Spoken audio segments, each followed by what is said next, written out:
Just ఒక clocking system life అయిపోవడం వల్ల ప్రతి కామన్ మ్యాన్ లైఫ్ చాలా పెద్దగా ఎఫెక్ట్ అవ్వబోతుంది అంటే మీరు నమ్ముతారా? అసలు అదేంటి? దాని నుండి ఎలా బయటపడాలో ఈ వీడియోలో తెలుసుకుందాం. Y2K ప్రాబ్లం గురించి పాస్ట్ వీడియోలో ఎక్స్‌ప్లెయిన్ చేశాను.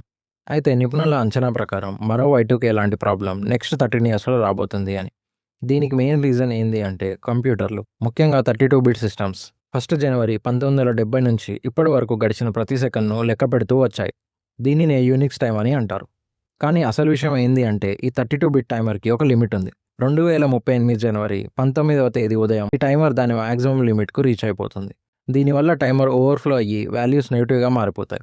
అంటే కంప్యూటర్లకు 2038కి బదులుగా మళ్ళీ 1901 సంవత్సరం తిరిగి మొదలైనట్లుగా భావించే ప్రమాదం ఉంది. దీనివల్ల సిస్టమ్స్ క్రాష్ కావచ్చు, పనిచేయకుండా పోవచ్చు, రీసెట్ కూడా అయిపోవచ్చు.